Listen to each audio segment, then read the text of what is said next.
You did propose that we go the parliamentary initiative way in the introduction of certain offices, to be specific, office of the opposition and also office of the cabinet secretary.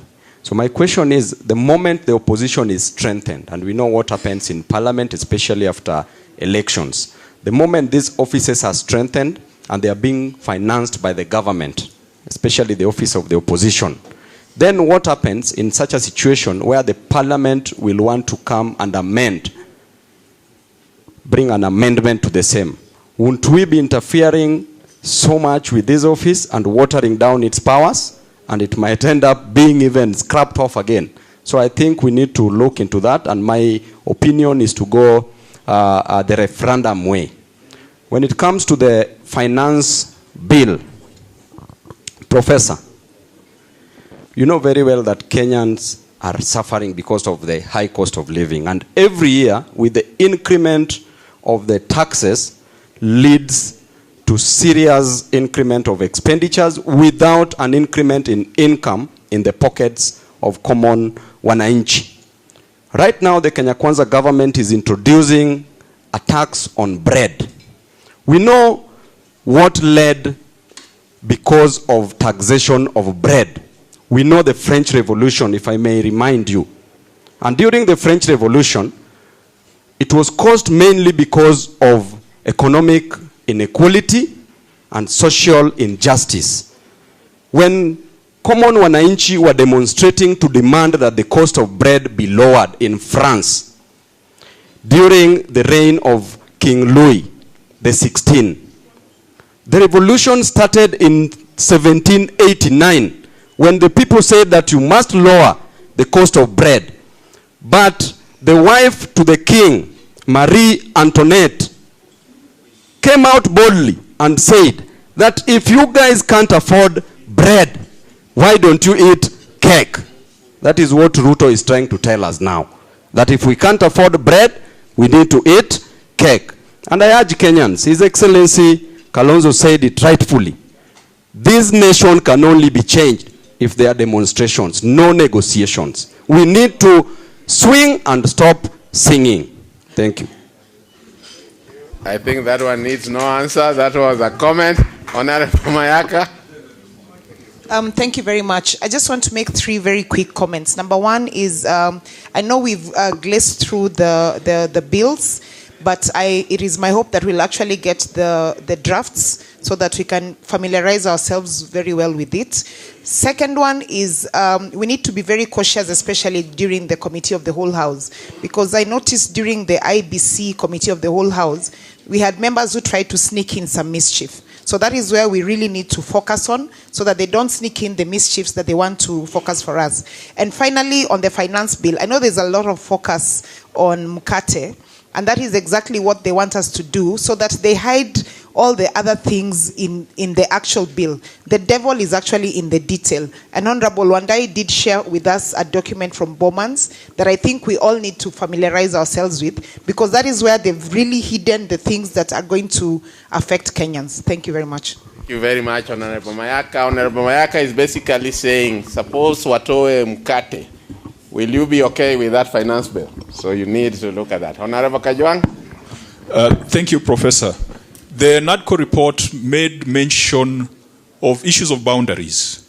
And Your Excellency, the Vice President, I'd like to report that the Senate has already processed the county boundaries bill.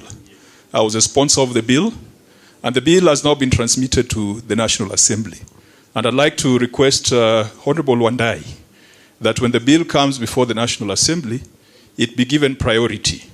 This bill has flopped about 5 times, from the 11th, 12th, and now the 13th Parliament. And I also request, if you could appoint a co-sponsor, because we changed the standing orders. If there's a co-sponsor, a bill moves faster than just it being a Senate bill. And so I'll be consulting with you, if you can get a co-sponsor for it. Because there's a mistaken view that this bill seeks to redefine the boundaries of counties.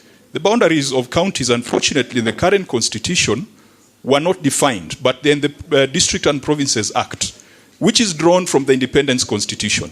So the bill has not altered a single inch of a county boundary, and the bill also has not made those provisions that led to its rejection in the past. Because I think in the past the National Assembly argued it was a money bill, but I believe that this being one of the things the NADCO process prioritized, we can get a bipartisan and a bicameral approach to it. Secondly, there is also the entrenchment of funds in the Constitution. And I think this is a bright idea because it ensures that legislators at the national level and at the county level are ring-fenced from the interference of the executive, particularly the Ward Development Fund. This has also flopped, I think, twice or thrice in the 11th and 12th Parliament. We need to find a way of making sure that this succeeds. Finally, on statutory instruments, there is debate going on even in the UK right now, where we draw our parliamentary practices, that Parliament has become lazy. And in many cases, we write laws and leave power to cabinet secretaries to come up with regulations. And then we do not go ahead to check those regulations coming from the executive.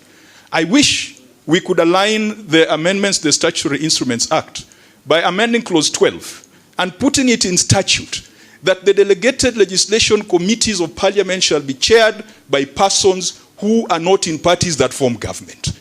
Because right now, it is absurd that in the Senate, the person who chairs the delegated legislation committee is a member of government. They are incapable and they do not have the spine to stand up to the executive. And a lot of delegated legislation takes effect due to lack of consideration. Because after 21 days, the regulations take effect. And so, Honorable Wandai and Honorable Madzayo, this is a debate which we either take to an amendment of the standing orders, but I know it will be difficult, or we put it in statute so that that committee, alongside the Public Accounts Committee, Public Investments Committee, and implementation committees, they cannot be chaired by the executive. They need to be chaired by persons from this side. Thank you. The leadership has heard you. They'll respond. Honorable Mulyungi. Thank you. I will start with the animal in the house. Like yours. We from Azimio, we have been singing the song "Open the Server," and the server has not been opened. Have you sanitized who controls the server in your amendments? Number two, on the matter raised by Senator Keo on IBC, where the chair and the vice chair cannot come from the same political party, I propose that the same applies to the political party's regulatory authority, so that the chair and the vice chair will not come from the same party or coalition. Finally, on the matter of defections, I wanted clarification on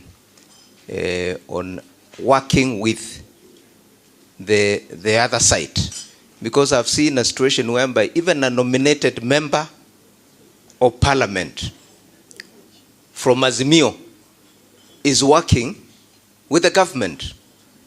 How do you deal with that kind of a situation? Thank you. Same way of the registration. We go to Honorable Anthony Oluoch, then Senator Umtata, then Senator Faki, then Honorable Fatuma, then the whip, then Ososi. Thank you. I just